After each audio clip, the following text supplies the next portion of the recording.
परिवारवाद के खिलाफ जीरो टॉलरेंस की नीति रखने वाले और इस पर बेहद करीबी तरीके से चर्चा करने वाले बिहार के मुख्यमंत्री नीतीश कुमार, क्या वही नीतीश कुमार अब अपने सियासी उसूलों से समझौता करने जा रहे हैं?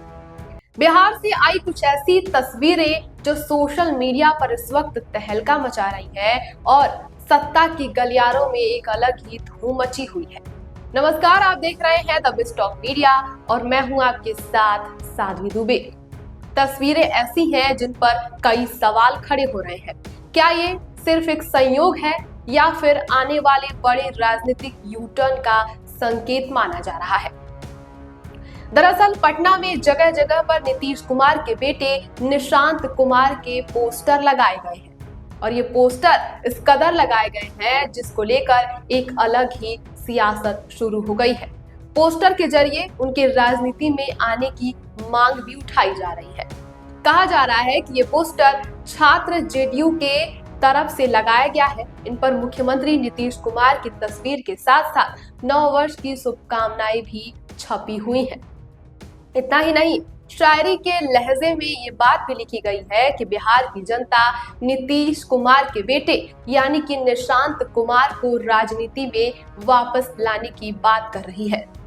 पोस्टर के बारे में अगर हम विस्तृत चर्चा करते हुए आपको बताएं तो उस पर सीधे सीधे लिखा है कि नव वर्ष की हार्दिक शुभकामनाएं, नई सौगात, नीतीश सेवक मांगे निशांत, चाचा जी के हाथों में सुरक्षित अपना बिहार, अब पार्टी के अगले जनरेशन का भविष्य संवारे भाई निशांत कुमार। जहां एक तरफ ये पोस्टर पटना और पूरे बिहार में एक धूम मचा रही है तो सत्ता की गलियारों से एक अलग ही सरगर्मी की महक भी सामने आ रही है और इसको लेकर के कई सवाल खड़े हो रहे हैं जो सीधे तौर पर परिवारवाद को बढ़ावा देने का है। साल 2025 के आखिरी दिन जदयू दफ्तर पर यह पोस्टर लगाया गया। अब बड़ा सवाल ये है कि क्या नए साल पर निशांत कुमार सक्रिय राजनीति में कदम रखने वाले हैं? आए दिन पार्टी नेताओं, कार्यकर्ताओं की तरफ से मांगे उठ रही हैं कि उनको राजनीति में कदम रखना चाहिए और इसको लेकर के कई बहसबाजी भी शुरू हो गई है।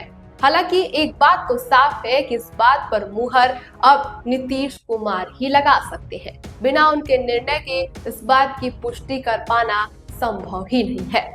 ऐसा कहा जाता है कि नीतीश कुमार परिवारवाद के विरोधी हैं, तो क्या अब वो अपने बेटे को राजनीति में लाना चाह रहे हैं?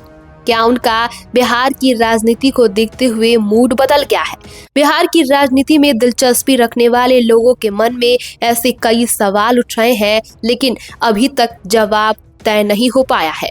वही बेटे को राजनीति में लाने को लेकर नीतीश कुमार ने अब तक कोई बयान नहीं दिया है। दूसरी ओर निशांत कुमार से जब इस बात को लेकर सवाल किया गया कि क्या वो जल्द ही बिहार की सत्ता में अपनी एंट्री चाहते हैं, क्या वो सियासत में आना चाहते हैं, तो निशांत चुप्पी साध लेते हैं। जदयू की तरफ से ये मांग तो लगातार उठ रही है कि निशांत को नीतीश कुमार का उत्तराधिकारी घोषित कर देना चाहिए। परिवारवाद की राजनीति के सबसे मुखर विरोधियों में गिने जाने वाले बिहार के मुख्यमंत्री नीतीश कुमार, जो मंच से लेकर संसद तक बार बार कहते रहे हैं कि राजनीति सेवा है, बल्कि विरासत तो बिल्कुल ही नहीं है। नीतीश कुमार ही नहीं बल्कि पूरे एनडीए सरकार लगातार विपक्ष पर परिवारवाद को लेकर हमला बोलती रही है। आरजेडी से लेकर कांग्रेस तक आरोप यही है कि सत्ता को परिवार की जागीर बना दिया गया है। आए दिन बिहार के मंच से चाहे एनडीए सरकार का कोई नेता, प्रधानमंत्री नरेंद्र मोदी, मुख्यमंत्री नीतीश कुमार या फिर उत्तर प्रदेश के मुख्यमंत्री योगी आदित्यनाथ हो, बिहार की हर रैली में उन्होंने परिवारवाद, भाई भतीजावाद का जिक्र जरूर किया था। उन्होंने सीधे तौर पर कहा था कि बिहार की राजनीति या फिर कांग्रेस का मेन विजन ही यही है कि बिहार की सत्ता या फिर पूरे देश की राजनीति में परिवारवाद को बढ़ावा देना। लेकिन जब बीजेपी सरकार और एनडीए सरकार वहां पे सरकार बनाएगी तो परिवारवाद पर जीरो टॉलरेंस की नीति पर बात की जाएगी। अब इस सब के बीच सोशल मीडिया पर जो सवाल खड़े हो रहे हैं, जिसको लेकर के लोगों का जमावड़ा लगा हुआ है, वो ये है कि क्या ये सिर्फ एक संयोग है या फिर वो शुरुआत जिसे अब तक सिरे से नकारा जा रहा था। अब तक नीतीश कुमार साफ कहते आए हैं कि उनका बेटा राजनीति में नहीं आएगा और वो परिवारवाद को बढ़ावा नहीं देते हैं, परिवारवाद पर जीरो टॉलरेंस की नीति रखते हैं। लेकिन जमीनी स्तर पर जो संकेत मिल रहे हैं वो कुछ और ही कहानी को बयां कर रहे हैं। सबसे बड़ा सवाल यही है कि अगर परिवारवाद गलत है तो फिर ये बदलाव क्यों हो रहा है?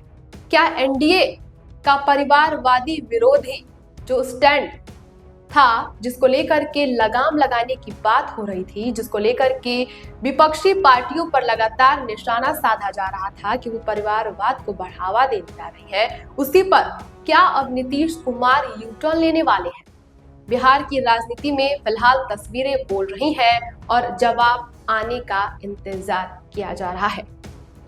लोग सवाल खड़े कर रहे हैं कि जो पार्टी लगातार विपक्षी दलों को इसी बात को लेकर के घेरती आई है कि वो परिवारवाद को बढ़ावा देते हैं, भाई भतीजावाद को बढ़ावा देते हैं, वो पार्टी खुद अपने बेटे का पोस्टर लगाती है और लोगों द्वारा ये मांग कराया जाता है कि उन्हें राजनीति में आना चाहिए। हालांकि नीतीश कुमार के चर्चाओं के जो दौर थे वो अभी पहली बार नहीं सामने आए हैं। इससे पहले भी नीतीश कुमार के कई ऐसे वीडियो सोशल मीडिया पर वायरल हुए, चाहे वो एक महिला का बुर्का हटाना हो या किसी एक कर्मचारी के ऊपर गमला रखने का भी विवाद सामने आया था। इस घटना के बाद से सोशल मीडिया पर लोग इतना तक कह दिए थे कि नीतीश कुमार की शायद से बुद्धि ही भ्रष्ट हो गई है और अब वो सठिया गए, जिसके बाद से उनका दिमाग राजनीति में सक्रिय नहीं है और आए दिन कूट पटांग हरकतें करते हुए नजर आते हैं। फिलहाल ये तो बातें थी नीतीश कुमार की हरकतों की, लेकिन क्या परिवारवाद की लोग को लेकर के जो राजनीति चल रही है वो आने वाले दिनों में सच होने वाली है? क्या बिहार की राजनीति में नीतीश कुमार के बेटे की एंट्री होने वाली है? और क्या जो एनडीए जेडीयू का जो फॉर्मूला था कि बिहार में जीरो टॉलरेंस की नीति पर बात करनी है, उस पर विराम लगने वाला है? ये तो आने वाला वक्त ही बता पाएगा। फिलहाल इस खबर पर आपकी क्या राय है हमें कमेंट बॉक्स में जरूर बताएं और देश दुनिया की तमाम खबरों को देखने के लिए हमारे चैनल को सब्सक्राइब करें। बने रहिए हमारे साथ और देखते रहिए द बेस्ट ऑफ मीडिया। इस देश में 1931 में जात के आधार पर जनगणना हुई थी, कास्ट सेंसस हुआ था। उसके बाद से कास्ट सेंसस नहीं हुआ है। आज हर जाति दावा करती है कि मेरी आबादी इतनी है, मेरा ये इतना प्रतिशत है।